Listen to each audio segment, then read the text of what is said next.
All right, it says that I'm live, but I'm recording just in case.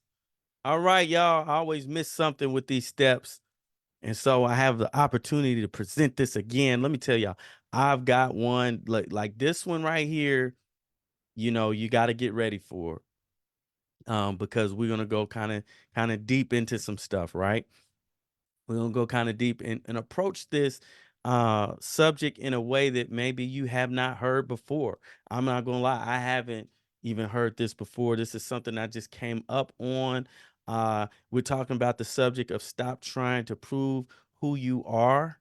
And this is in a way that even I am not familiar with, but I think it's really important for you to understand this because it's crucial. It can be dangerous not to know this. All right. And so we're going to explain this thing in a way that you probably have never heard before. All right. And so I just want to start by asking a question because I don't know, um, how many of you all have been in situations, but I want to ask you, have you thought about why it is that you stay in situations that that you have no business in? All right. Why is it that you're staying in situations that you have no business being in? Could be with a boyfriend, a child, could be a friend or loved one. It could be anything, but we're locked in. We're locked in, and it's like we're feeling trapped and we can't get out.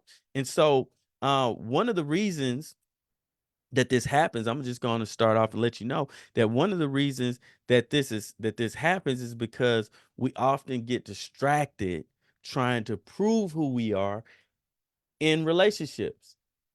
So we literally can spend an entire relationship in situations, and the core of the relationship that I'm in has been that I am trying to prove myself to this individual. And that's a terrible place to be in because that means that many times I'm actually living out my relationship in fear because I really don't believe I have value enough to hold you. I feel like I've got to do things to keep you. And so that puts me in a predicament of pressure, of anxiety, of unrest because of my lack of belief, my lack of understanding of my value. So today we're going to talk about this same topic, but in a different way. We've been talking a lot about things of this nature in the group, but we're going to talk about this in a different way. So I want you again, I like to kind of bring things home to where we're not just making a general observation of what's being spoken, but I want you to bring it home to where you think about who it is right now that you're trying to prove yourself to, because we've got to make it real, because if we don't bring that thing home, we just start thinking that this word is for somebody else. Right. All right, this one is for you. That's why you're here, right? And so we want you to bring it home. Sometimes it's easier to think and imagine as if I'm not in the situation. I really don't know if this is me, or maybe things are not that bad, but sometimes we've just got to bring it home. And I'm gonna help you to bring it home right here. And it might be a tough one, right? So prepare yourself. So who is it that you're trying to prove yourself to, and what are you trying to prove? What are you trying to prove? Why are you trying to prove it? Okay. So again, many times we're thinking that my situation of concern is primarily based on what's just been going on in my life presently. But I want you to take a moment and again reflect and think back on how long have you been doing this in relationships? Okay. How long has this been existing? Has this been something that just arrived? Right. Okay. So, one of the things that I would often, and I continue to try to do this and speak about it more, is because I want to raise my young ladies. I have a 5 and a 10-year-old. I want them to come up different from what they experience in, or what their relatives and family members have had experienced as women. A lot of times women are not affirmed and given the security that they need. Many times women are not, and this is what I get from when people come and talk to me, when women come and talk to me. They're not protected in the way that they should be. They have to hold so much in order to just feel accepted. Okay. And so that leads to disbelief and insecurities about oneself. And so this is an affirmation that I share with them, and maybe you can share it with yourself. It's very important to know and understand that I am a child of God. I am not a failure. Now that's a lot to start off with. I'm a child of God and I am not a failure, because sometimes we have the tendency to confuse, okay, failure or things having the lack of the outcome that I desire. I don't like to say failure a lot. That's a lot for a word. Yeah, that's an alternative though. So a lack of being able to choose to achieve the outcome that I desire.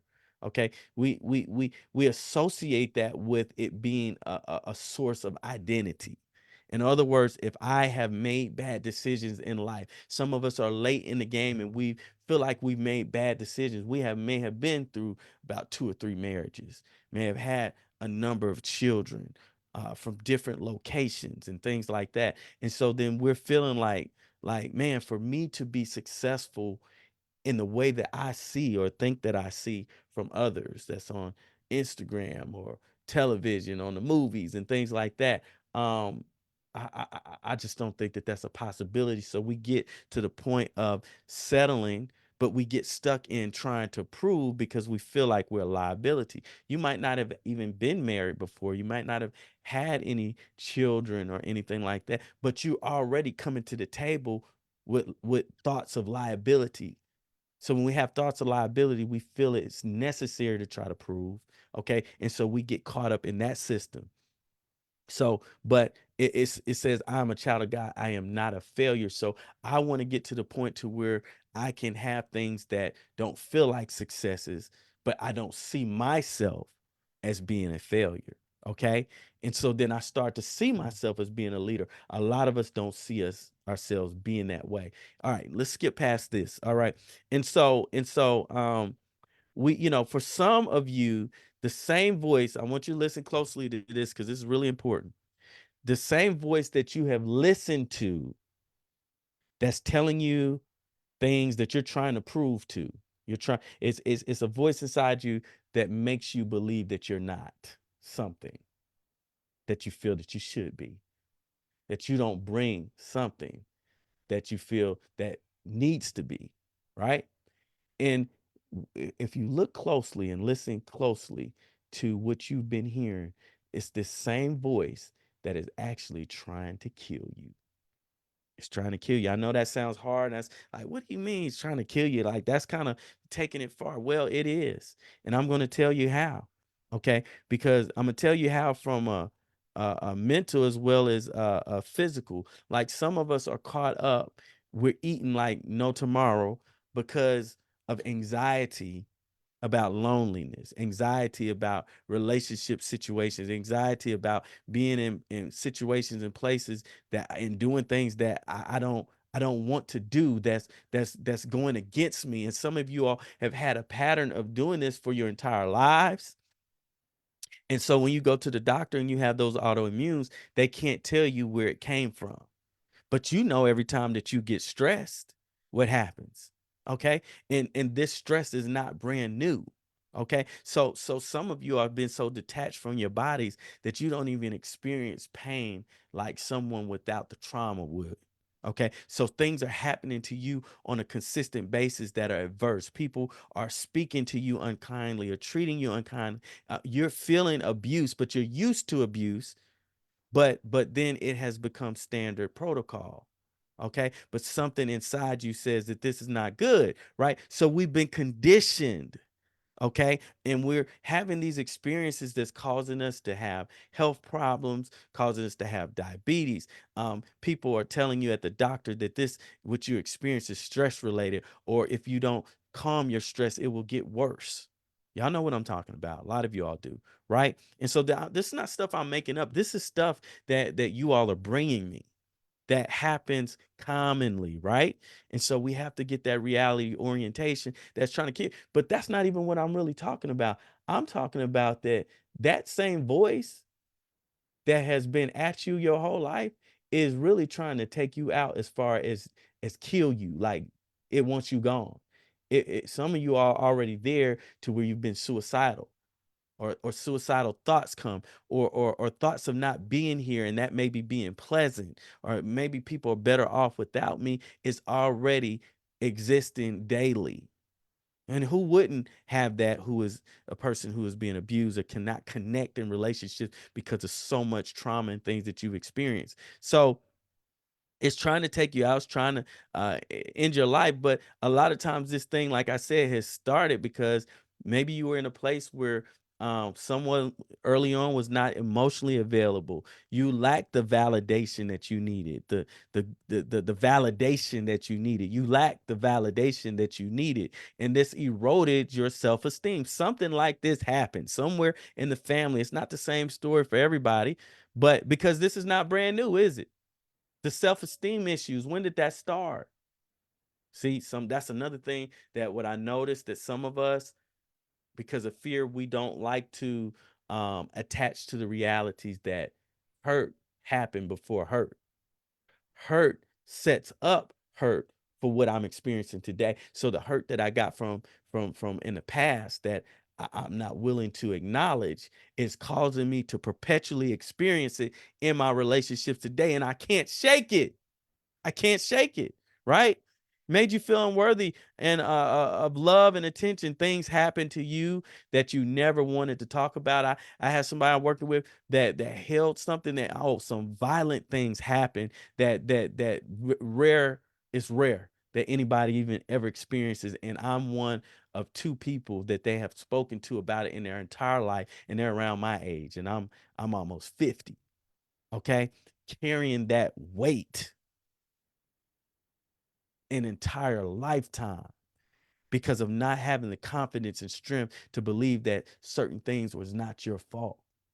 Okay, that you do have value, and people see the value in you. That's why they're hanging around you. They don't want you to discover it, because then they won't have the power to manipulate you the way that they are, right? Okay, a lot of this stuff started and today some of you are not able to attach in life, in relationships, because of early experiences that caused you to feel something was lacking with you. I have to always bring context, because I never know who's watching this the first time. Okay, and because of this, many of you all have been feeling empty inside, and I want you to check these out. If you have experienced this, then you are susceptible to experiencing that voice that seeks to harm you. You only need one of them. So I'm gonna name a few things. See if any of this is relevant to you and your situation. If you just have one of them and it's perpetually present, then you are very susceptible or already familiar with that voice of destruction that lies within you, or that lies present in the people I choose to allow myself to be in company with in my environment. So it doesn't always have to come from you, but then this force, it brings other people in your environment that speak these things, that seek to destroy you and make you feel awful. You'll be spending hours crying and beat down, stomach turning, and ulcers and things like that, right? So check it out. Have you perpetually felt in your life unwanted? Iyanla Vanzant calls these the uns. Unwanted, unloved, unlovable, unaccepted, unimportant, unattractive, unworthy. Has any of these, like, if any of these reign true for you, say, yes, I've experienced that. Yes, yes. Or if I named off a couple that resonate with you, say two of those or three of those. Yes, I've experienced that.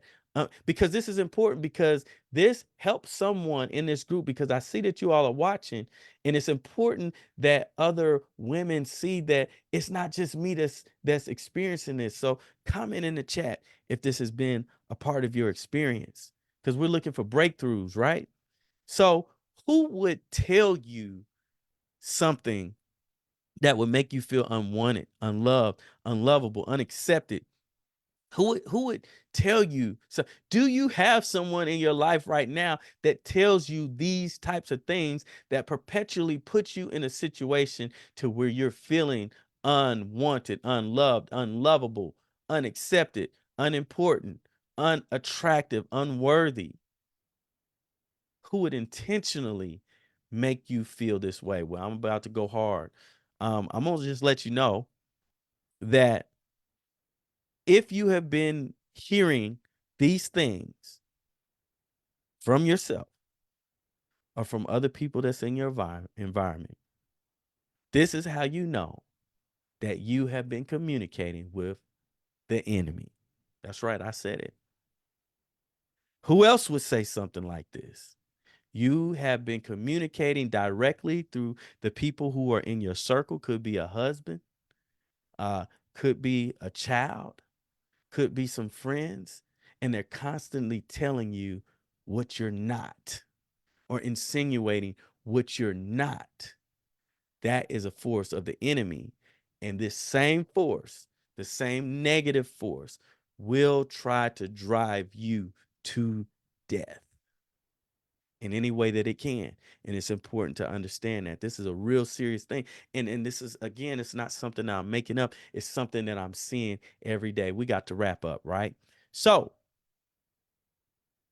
this is the force that's trying to take you out, and I'm going to show you why and how. Let me ask you this. Have you heard this here and there? If you were a good wife, you would support me in everything I do. If you were a good mother, our children would be better behaved. If you were a good partner, you would make me your priority. If you were a good person, you wouldn't question me. If you weren't so mean, people might actually like you. If you were more feminine, I've gone over some of these. If you really cared about this family, you'd quit your job. We did that one. If you respected me, you wouldn't argue with me. If you want to stay with me, you need to lose some weight. So we've talked about some of those same things. But if you were smarter, you understand why I'm right. If you were truly loyal, you wouldn't talk to your friends about our problems. They don't want you to discover something. If you were more attractive, I'd be more interested in you. That's the voice of the enemy. And I'm going to show you where if y'all think I'm playing, okay, turn to Matthew 4. Okay, yeah, we're going to church today. Turn to Matthew 4, and we're gonna see where this comes home, because I'm telling y'all, this is a very major thing. Okay, in Matthew 4, I'm looking right here, and it says, "If you are the Son of God, command these stones to become bread. Prove yourself. Prove yourself. If you are this, prove yourself." Who is that speaking? Hmm. Okay, here's another one. It's in 4. I think this is 4:6. If you are the Son of God, throw yourself down. If, prove. If, then prove. Some of y'all been living on an if then prove system. It's time to break it. Because now I'm helping you to understand where it's coming from. And this is no shade to people, it's situations. It's powers at play here that are trying to take you out. And I'm dealing with this on a day-to-day basis, y'all. Okay, so how about this? All these things I will give you if you will fall down and worship me. Now, some of y'all may have not heard it from that context, but somehow, does this sound somewhat familiar? Does this sound like somebody that you have been talking to? You'll fall down and worship me. Some of y'all feel like that's the person I'm with, that's kind of how they are. It's like they just want to be worshiped. Okay? Narcissists, sociopaths, people like that who don't have empathy. Okay? Or somebody, does it sound like somebody that's been in your life? Maybe in your childhood, something like that. Okay? So it's interesting how the enemy likes to be worshiped.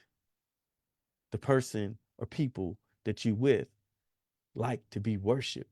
And sometimes we're rushing to please them, which is a form of worship when it's destroying you, your body, your sleep, your rest, making you irritable, making you scared, afraid. I have to do this or else, because I have to prove to this person, I have to prove something about myself to them. And this is perpetual for some of us, right? So I want you to think about, as we wrap it up, what is the if that you're trying to prove? What is the if that you're trying to, I told you where it's coming from, right?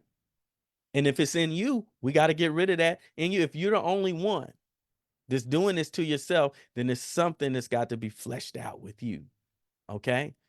What if that what is it? What's the if that you're trying to prove? And what is the that you're believing in?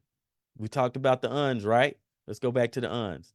Unwanted, unloved, unlovable, unaccepted, unimportant, unattractive, unworthy. You're perpetually feeling these things. Okay. So why are you entertaining lies? We've got to ask ourselves, why are we entertaining lies? There's a lot of times it's a fear of what you will discover, but when you're in the right place with the right people, with the right coach, you will find that you can get supported with untangling, unmangling the lies so you can see the real about yourself, which presents life. Okay, it's in you, the possibilities. The people around you sometimes don't understand how to bring that out. Some of them are threatened and intimidated by your greatness. Okay, so many times we have to discover the lies. And if you look, when we looked in the word in this illustration, there's no discussion or argument from Jesus trying to prove who he was.